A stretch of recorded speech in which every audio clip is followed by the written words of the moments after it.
session at exactly 2 p.m. on July 22, 2026, with 21 senators present, constituting a quorum. For some administrative matters, the impeachment court sent out today, July 22, 2026, at 8:44 a.m., the subpoena issued to the Anti-Money Laundering Council, Bank of the Philippine Islands, BDO Unibank, Philippine Savings Bank, Metropolitan Bank and Trust Company, Security Bank Corporation, Land Bank of the Philippines, and the Bureau of Internal Revenue, which was received by the BIR at 2:24 p.m. The impeachment court issued a subpoena to Violeta Camposano and Denita Constantino, the representatives of the Land Bank, to be present on Wednesday, July 30, 2026. For incidental matters, the presiding officer Escudero reminded everyone that the affidavit of Mr. Las Cañas should not be taken as the truth, authenticity of what was stated therein, but as merely for the limited purpose of proving that it was issued by the NBI as an open source information only. The presiding officer Escudero also clarified that the impeachment court has no majority or minority and that it is fair in liberally applying extensions of time to make clarificatory questions or interjections upon the point of order raised by Senator Judge Raffy Tulfo on the length of time spent in asking or making clarificatory questions or interjections. The presiding officer Escudero also reminded the parties on the transfer of markings and comparison of video evidence to be held tomorrow, July 23, 2026 at 10 a.m. He also highlighted the fact that the House Prosecution Panel only spent 6 days out of 11 days allotted for Article 4, for which 3 days were allocated for administrative matters. The presiding officer Escudero also gave a soft suggestion for both the parties to reconsider the appearance as counsels of their respective spokespersons in order to avoid possible violations of Rule 18 of the rules. For the presentation of evidence in chief for Article 4, the Respondent's Counsel, Attorney Vinluan, continued his cross-examination of witness NBI Director Attorney Melvin Matibag. House Prosecutor Congresswoman Jervel Luistro manifested that the House Prosecution Panel will not conduct any more redirect examination. The witness was excused at 4:37 p.m. In the middle of the cross-examination, Senator Judge Ping Lacson interjected to clarify the recommendation of his committee to file perjury cases, but he never filed such pertaining to the testimony of the person referred by the witness, Arturo Las Cañas. During the continuation of the presentation of the prosecution's evidence in chief, Senator Judges rigorously interpellated the witness and manifested critical observations to the respective panels. For the guidance of the media, the court's inquiries have been categorized into 5 major evidentiary themes. Theme number 1, substantiation of the alleged contract and profiling of persons of interest. Senator Judges scrutinized the NBI's timeline, the evidentiary threshold of confirming the existence of a contracted assassin, and the criteria for designating individuals as persons of interest.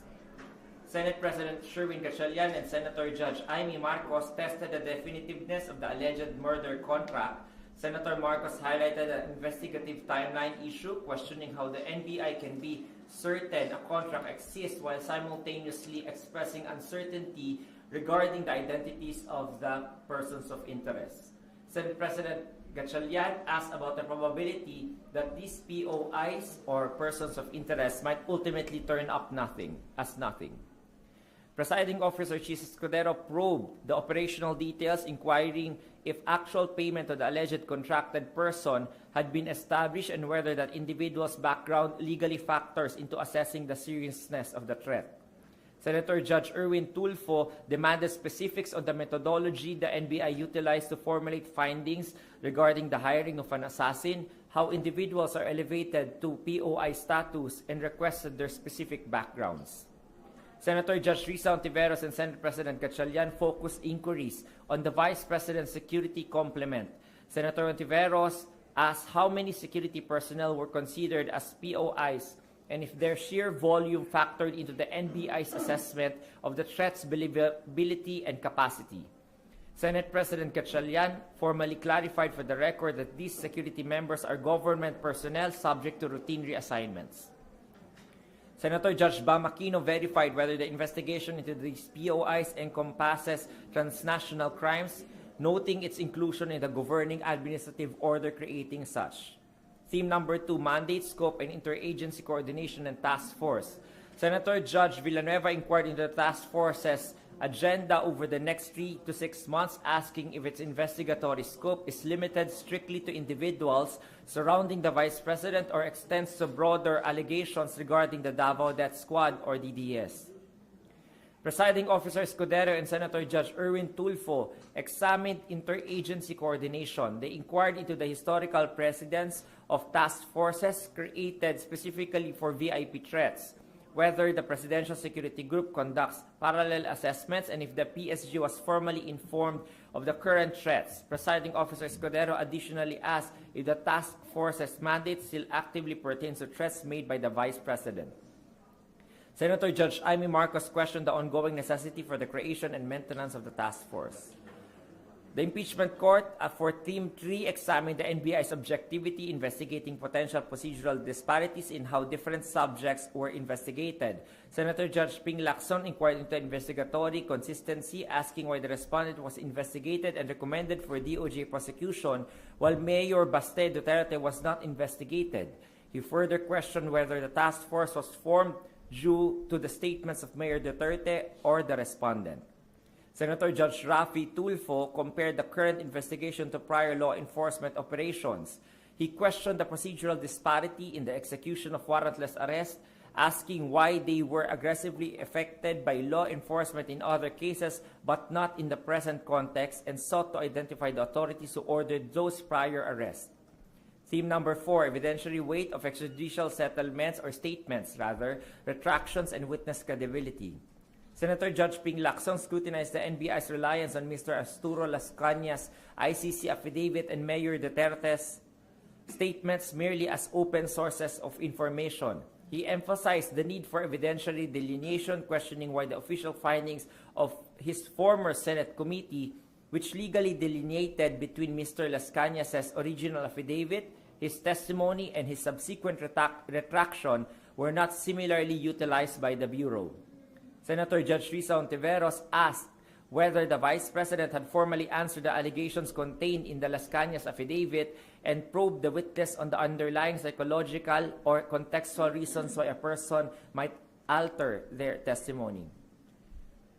As to the legal frameworks, limits of political speech and justifying circumstance as Theme 5, Senator Judge Risa Ontiveros asked the witness to define the acceptable scope of political speech, while Senator Judge Kiko Pangilinan inquired about the NBI's monitoring regarding potential retaliation against the threats to the Vice President and the President, and he further posed a legal question exploring the framework of motive, asking whether the act of avenging a threat could be construed as a justifying reason or circumstance. Following rulings by the presiding officer Escudero on various evidentiary motions and objections by both parties, the trial was adjourned. Pursuant to the rules of procedure on impeachment trials, the impeachment court will resume session on Wednesday, July 30 at 10 a.m. The agenda is the start of the presentation of the House Prosecution Panel's case-in-chief for Article 2, with its first witness, Nenita Constantino and Violeta Camposano, both from Land Bank. Okay. So 29 yung July, yung Wednesday next week. Di ba July 29? Nabagit yung July 30. 29 ba? 29, rather, 29. 29 is Wednesday. Wednesday, yes. Sorry, I correct myself. July 29. Attorney, question po.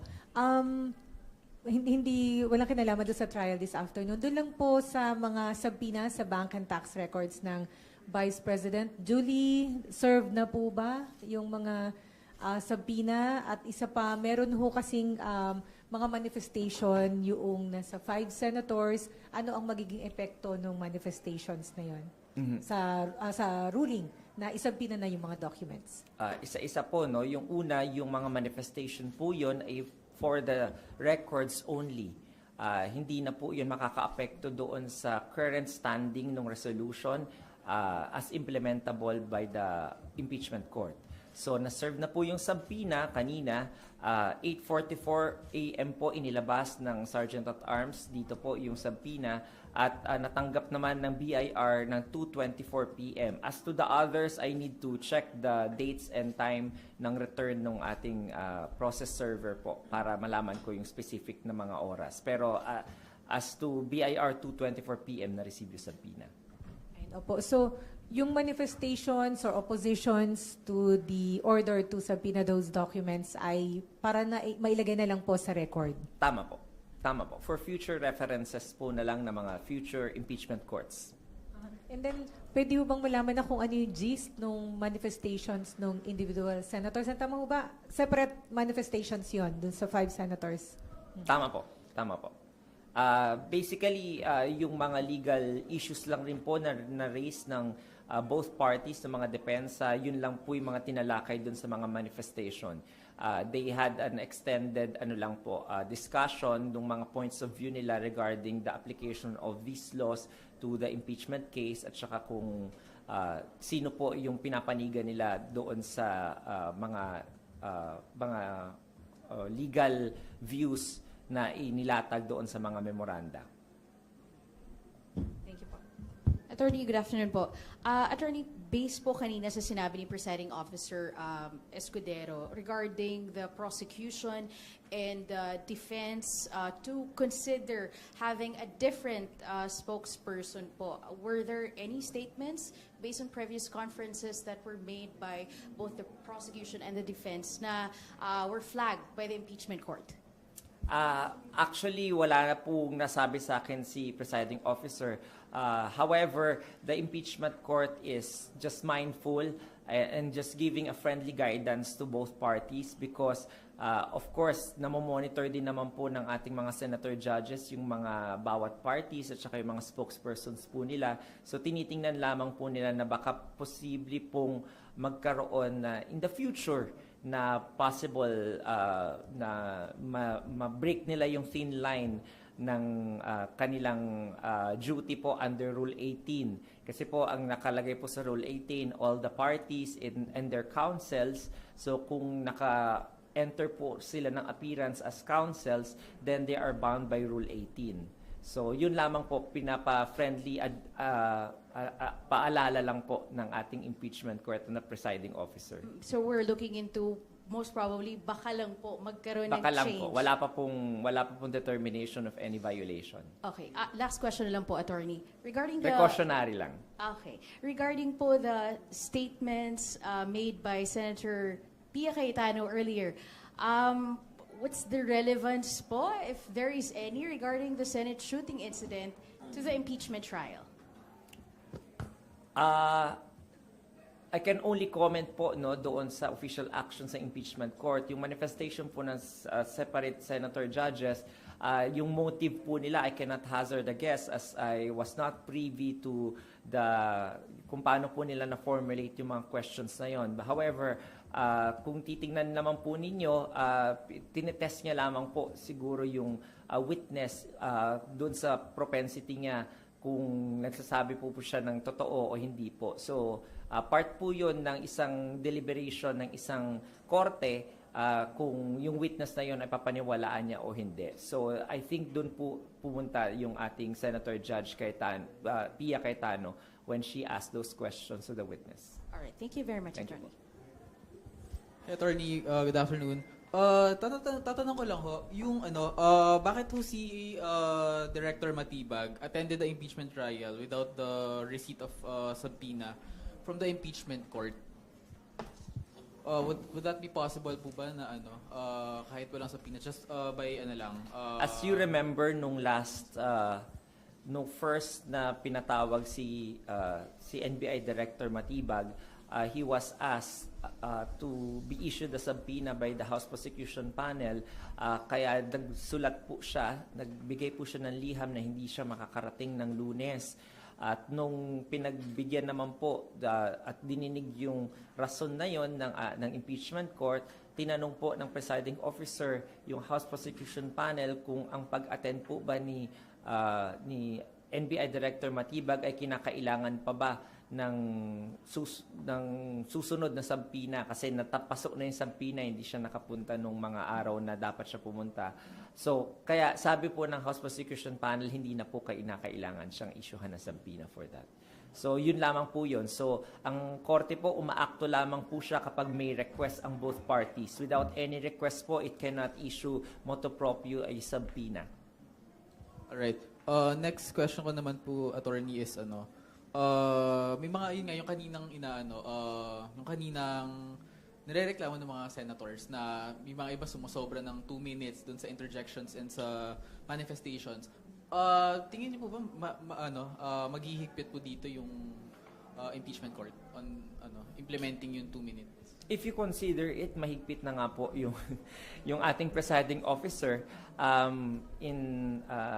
dahil na rin kay Attorney Anica, no, siya yung nagre-ring, consistent naman po yung pagbebel ni Attorney Anica noon.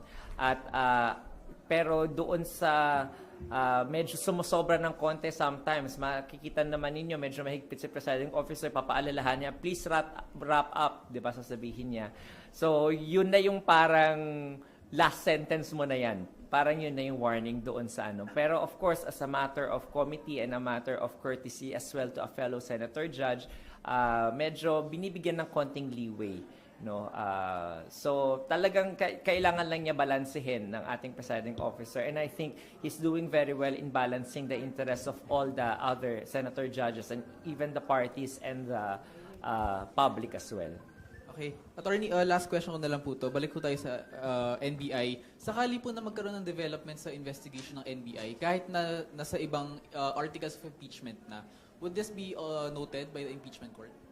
As and answered ko na yan kahapon. Objection. Can you please refer to the transcript?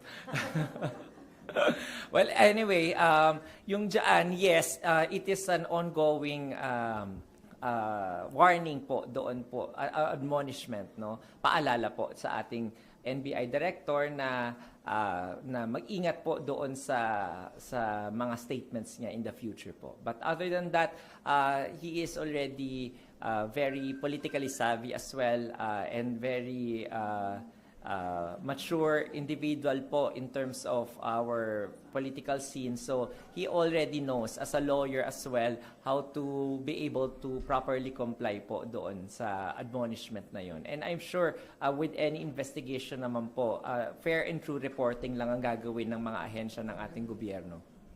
Alright, thank you pa. Hi, magandang hapon po, Attorney. Hi po. Wala rin kinalaman sa trial kanina, pero may mga nagtatanong lang kung magkano ba ang ginagastos ng impeachment court every trial day at saan kinukuha ang budget na ito? Yeah, actually may nagtanong na yan sa akin nung first few press briefings natin. I already brought it up to the Senate President Sherwin Gatchalian and I forgot to ask the numbers from him. So I would need to get back to you about that, siguro by next week. At saka may letter pa daw na parang yung defense panel, or si VP Sara sumulat daw kay Senate President na pinasya-shoulder yung catering, logistics every time they attend to the trial. Yun ba'y sagutin ba talaga ng court ang gastos, logistics for accommodating both the prosecution and the defense sa kanyang bakuran? I'm sorry, I need to get back to you about that information. I am not privy to that information. And also, medyo labas na ng pay grade ko yan, no?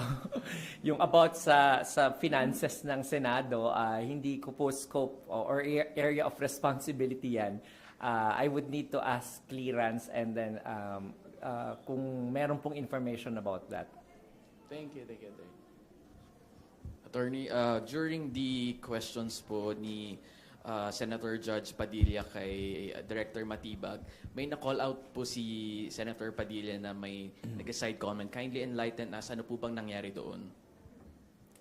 Yung kanina po, mga ano lang po yun kasi may mga reaction po doon sa statements ni Senator Judge Robin Padilla. Tapos yung, I think napanood nyo naman po lahat, no? Yung sinabi niya na parang pinapanigan yung House Prosecution Panel. So I think the House Prosecution Panel was just making a gesture lang na sinasabi na, kasi prosecution kami, parang ganon. So talagang may side kami. So I think yun lamang po yung yung concern ni Senator Judge Robin Padilla na ni-raise niya po sa presiding officer. Kaya po nagpaalala yung ating presiding officer na to be silent and to behave when we are convened as an impeachment court. Sir? One last question. As we move forward po sa Article 2, kindly refresh us kung ano po yung madidiscuss doon, ano po yung pwedeng matanong doon sa dalawang witnesses po na ipapatawag po. Okay. Yung sa Article 2 po, it is about unexplained wealth.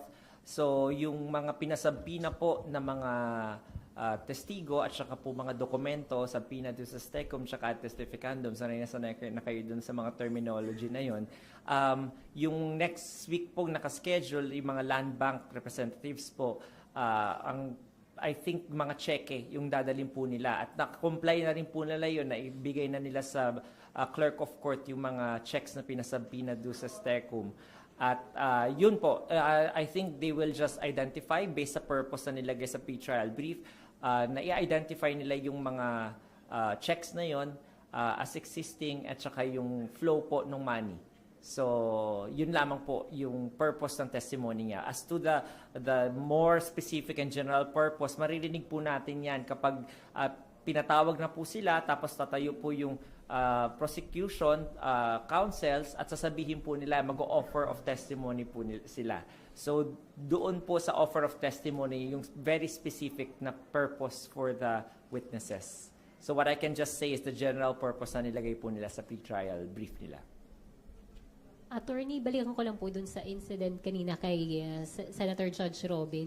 Ano pong pinarasahan po ba o kung may sanction yung mga sinita kanina dun sa... Wala naman po. General, lang po yun, reminder lang ng ating presiding officer sa lahat na just to be mindful about their behavior and demeanor in the presence of the impeachment court, na wag mag-make ng extra noise and actions. And attorney, yung article na susunod natin, yung Article 1, siya yung pinakamahaba, no, na trial days base sa pre-trial order.